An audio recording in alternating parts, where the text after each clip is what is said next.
Di tengah rimba yang membentang di tanah Minangkabau, sejarah mencatat kisah seorang ulama, pejuang, dan pemimpin yang namanya abadi dalam perjuangan melawan penjajahan. Ia adalah Tuanku Imam Bonjol, sosok yang tidak hanya mengangkat senjata demi tanah airnya, tetapi juga mempertahankan kehormatan dan keyakinannya. Ketika pasukan kolonial datang dengan tipu muslihat, Tuanku Imam Bonjol harus menghadapi ujian terbesar dalam hidupnya, antara keberanian dan takdir, antara pengasingan dan kehormatan. Tuanku Imam Bonjol yang memiliki nama asli Muhammad Shahab lahir di Bonjol, Luhak Agam, Pagaruyung pada tanggal 1 Januari 1772. Sebagai ulama dan pemimpin masyarakat setempat, Muhammad Shahab sempat mendapat beberapa gelar kehormatan seperti Peto Syarif, Malin Basa, dan yang terakhir Tuanku Imam. Namanya dikenal karena berjasa dalam berperang melawan Belanda pada Perang Padri melawan kolonialisme Belanda yang berlangsung di Sumatera Barat pada tahun 1803 hingga 1837. Sejak kecil, Tuanku Imam Bonjol telah mendapatkan pengaruh kuat dari ajaran agama yang diajarkan oleh ayahnya. Ia dibimbing untuk selalu menjalankan sholat 5 waktu secara rutin dan taat kepada ajaran Al-Quran dan sunnah Nabi Muhammad SAW. Namun, saat Imam Bonjol berusia 7 tahun, sang ayah meninggal dunia.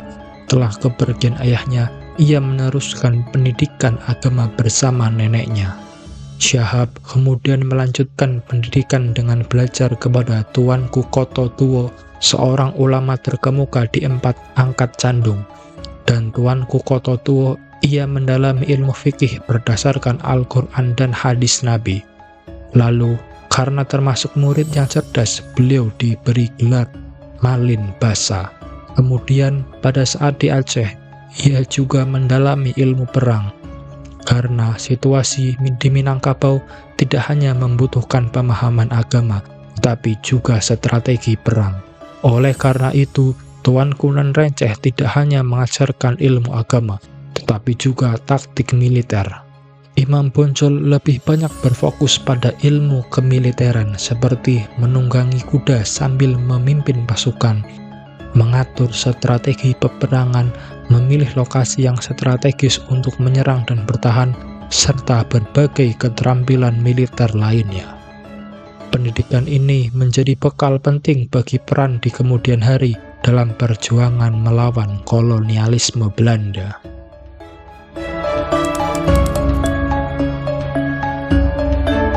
Imam Bonjol merupakan seorang pahlawan nasional yang memimpin Perang Padri di Minangkabau pada abad ke-19.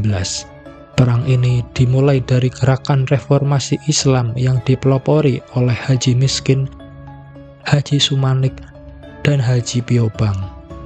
Gerakan ini mendapat dukungan dari para ulama seperti Tuanku Nan Renceh dan Harimau Nan Salapan yang selalu berupaya mengubah adat agar sejalan dengan ajaran agama Islam.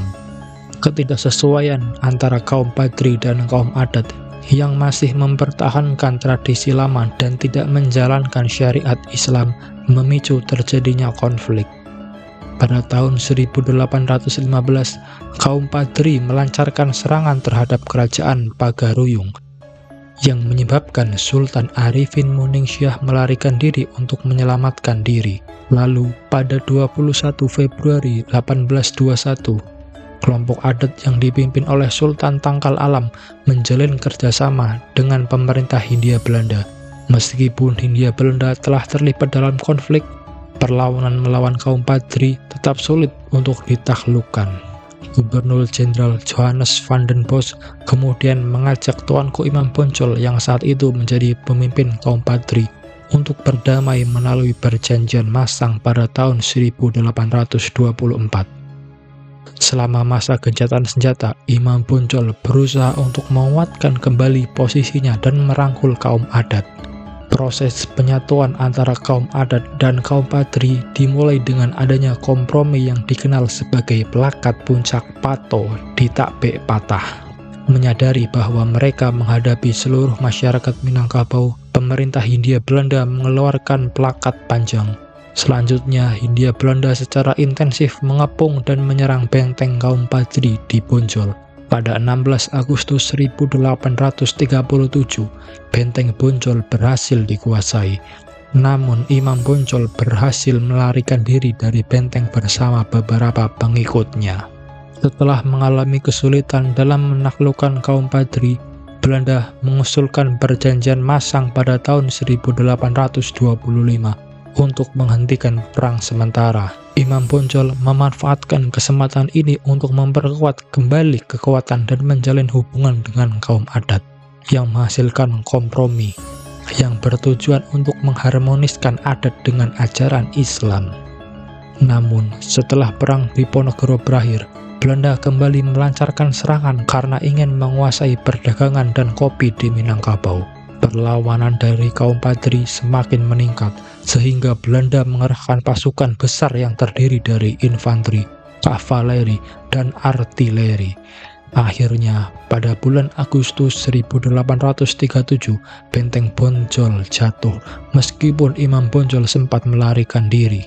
Dalam keadaan yang lemah, Imam Bonjol akhirnya menyerah kepada Belanda pada bulan Oktober 1837 dengan syarat bahwa anaknya, Nali Sultan Caniago, diangkat sebagai pejabat kolonial Belanda.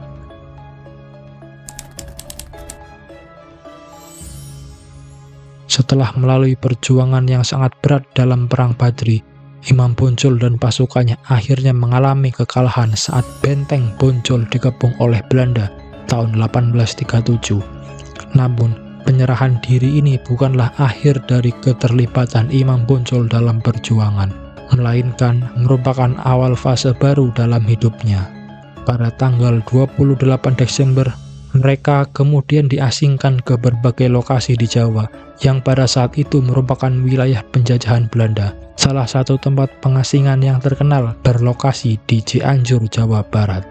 Selama masa pengasingan, Imam Bonjol tetap menjadi sosok yang dihormati dan diakui oleh masyarakat Minangkabau. Pengasingan beliau berlangsung selama 27 tahun, hingga ia wafat di usia yang ke-92 pada tanggal 8 November 1864 di Cianjur, Jawa Barat. Meskipun tidak pernah kembali ke tanah kelahirannya, jasa dan semangat perjuangan Imam Bonjol tetap dikenang dan dihormati oleh bangsa Indonesia. Perjuangan yang telah dilakukan oleh Tuanku Imam Bonjol dapat menjadi contoh semangat perjuangan menentang penjajahan. Sebagai penghargaan dari pemerintah Indonesia, Tuanku Imam Bonjol diangkat sebagai pahlawan nasional Indonesia sejak tanggal 6 November 1973. Nama beliau diabadikan dalam berbagai nama tempat, seperti Jalan Imam Bonjol di berbagai kota dan Monumen Imam Bonjol di Bukit Tinggi, Sumatera Barat. Selain itu, gambar beliau juga diabadikan dalam uang kertas pecahan 5.000.